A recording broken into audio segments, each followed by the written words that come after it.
So what's this transition? Sorry, what's this transition been like for you from coming from Hawaii to Oklahoma? Just what are the last few weeks and the last couple of months been like for you? So I came in January. I think I've been here since January, and I mean I wasn't used to the weather. You know, one day it was snowing like a snowstorm. I've never even been in a snowstorm before, so like I immediately went outside. But I mean. Yeah, I mean, I'm loving it here so far, though. But some of these guys are, you know, welcoming me very well. I mean, I'm getting along with everybody. You know, everybody's welcoming me with open arms because, you know, they know I'm coming from afar. So, you know, appreciate these guys, you know, taking care of me, taking me out or whatever. Because I don't got a car. I got my Lamborghinis. So, shouts out to Lucas especially because when I first came, because I came on my official visit, and then I had to fly back. Then I came back the next day, literally after my official visit, he literally dropped me off and then picked me back up from the airport. But I mean, yeah, I'm loving it so far. I mean, definitely missed some fresh fish, though. I'd say that. What was that first experience in the snow like? Went out and made a snow angel. It was fun. I mean, shoot, my hands was really cold. I mean, it was cool. I mean, try to make a snowman. It did not work out. It was very powdery snow, but I mean. It was fun. It was like being a kid out there in the snow, experiencing like my first snowstorm. Jonah, what was the transfer portal process like? I mean, as soon as you hit like school, the who's who across the nation started offering it. Yeah, it was a very crazy process, I would say, because you know, entering the portal, I've seen guys enter the portal and you know get nothing, and they're kind of just stuck. So I was really, you know, it's one of those things where I just kind of stepped outside the comfort zone and you know put my trust in God and. I'm glad to be here. I feel like I made the right decision to come here, and just appreciative of all the people that have been behind me and supported me throughout this process. So what ultimately made OU the choice? I say Coach Chavis and Coach Venables. See, like, I feel like when people saw that Coach Chavis was going to be the DN's coach here, and they're probably like, who is that? And I mean, shoot, I was even like, who is this guy? Like, when it's a funny story when when Coach V and Coach Chavis offered me first. Coach Venables, you know, hit me up on Twitter and stuff, and then I get my number, and then, you know, he said he was going to call me later because he was at the Oregon game and he wanted to watch my film. So he sent my film back to Coach Chavis and the guys in the office to watch my film, and you know, a couple hours later, I got a group FaceTime from you know Coach Venables because I had his number, and then like another random number that I had no idea. I was like, who is this? Like, group FaceTime. So I'm like answering the phone, had the phone like up, and I was like, hello. And then Coach Venables was literally in the hotel lifting in the camera, like intense, looking at the camera, doing curls. And I was like who? And then Coach Chavis, the first thing he said, he's like, what do you know about the cross chop? Like, it's like a move, a D-line move, and he's like, what do you know about the cross chop? I was like, what? I was like, who are you?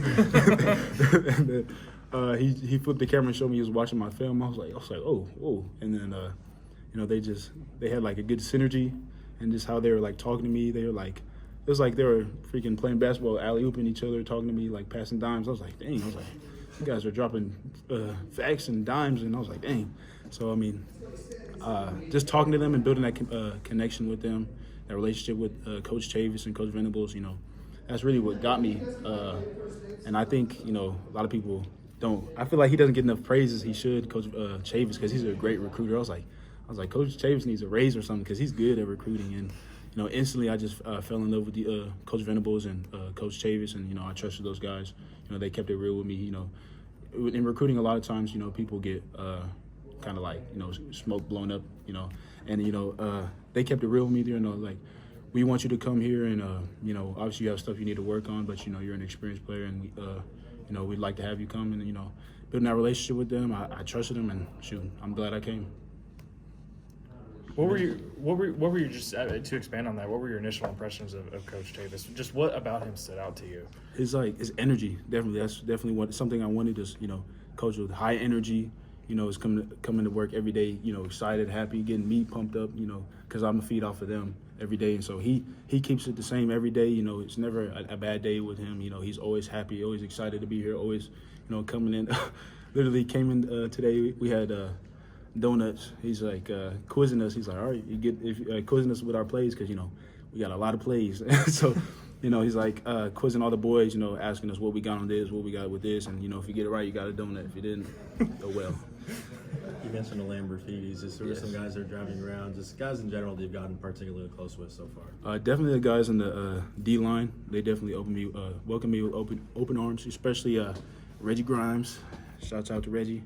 But Ethan Downs, Marcus Stripling. He invites the boys over to. He cooks. Like he actually can cook too. Stripling can throw down. So shouts out to Strip. But yeah, he's invited us over the past 2 weekends. We ate at his house. Just getting together, getting some fellowship together. So I'm really grateful to have these guys and be a part of this team, especially in the D-line room. It seems like since January, everything's kind of come together really quickly for this team as far as culture. I know it's new to you, but just how different has that been? Definitely because I've been hearing some stories from how it was before. Sure. What the guys are telling me, it's way different how the team is now than how it used to be with Coach Venables because Coach Venables does not play. He's very serious. So we have accountability teams. Hold each other accountable. They had a little draft or whatever. Certain team members were drafting people to their team for accountability. Make sure going to class. Getting your nutrition. Make sure you're making your weight goals and stuff like that. And holding each other accountable. And if you don't, consequences. With Schmitty too. So Sure. You don't want that. You talked about Chavis quizzing you guys on the plays, and Jeffrey Johnson is another transfer who kind of talked about a lot of the defensive line stuff. He actually feels like is very similar. Just what have been any difficulties of it all learning the playbook, and what has that been like, that process? It's funny you said that Jeffrey's my roommate, but the plays, yeah, I'm definitely not used to having this many plays. It's definitely been a really crazy process. Because, every other day we're installing 5 more plays, and you're just brain's going crazy. But I feel like being, an experienced player because I've been playing since 2018. I feel like I guess I kind of get the plays down easier, I guess you could say. But definitely, it's definitely been really difficult, really having to study plays. So yes, but it's a great thing though. I'm really glad to be part of this defense because we're gonna do some really great things. Is it easier to make a transition to a new school when you have done something, you've put some stuff on tape, you have a little bit of foundation to stand on as far as what you are as a player? Yeah, I guess it makes sense because when you see people in the NFL when they transfer teams and stuff and they're already playing like that and you're like, dang, how do they already know the plays and stuff? I feel like because you've already played, you have previous plays that you kind of relate those plays to, and so you can go from there and be a little bit more comfortable with your plays. But yeah, I feel like that's the one up I guess I have. What are your interactions like so far with Dylan Gabriel? Shouts out Dylan Gabriel. That's my guy. He immediately when I came, we had hit each other up because the Hawaii connection, and I've been over his house a couple of times. We've hung out a couple of times. He's a good dude, good genuine dude. I could definitely see when we first came because I didn't really know anybody, but I could see him how he is relating to all the guys. He took the O-line out to eat. He took the receivers out to eat, So he's definitely a good dude, and I'm glad to have him as our quarterback. I'm actually curious about that. You mentioned the O-line, the receivers, all his guy, Yeah. With the quarterback, how often does he hang out, with the defensive guys as well? Because the full team, I'm always kind of curious the dynamic between both sides, Yeah, no, he's hanging out with everybody all the time because, in the locker room, we got the couches, whatever, we're always hanging out with everybody in there talking or listening to music, dancing around or whatever, and the boys are always hanging out in the locker room. And, it's not just him hanging out with the offense or just hanging out with defense. Everybody gets along perfectly well because, how the locker room is set up. We got offense and defensive guys right next to each other. I'm right next to Jaden Gibson and Bray. And so, those are 2 offensive guys. So, it's good that we're, kind of scattered around like that to, get along with different people from, offense or defense, receivers, corners, safeties or whatever. So, that's how I built really, good connections with some of the O-linemen because their lockers are right next to mine. Sorry, I got to cut him loose. He's got to talk. Cool. Thanks, Thanks, Jonah. Nice to meet you, man.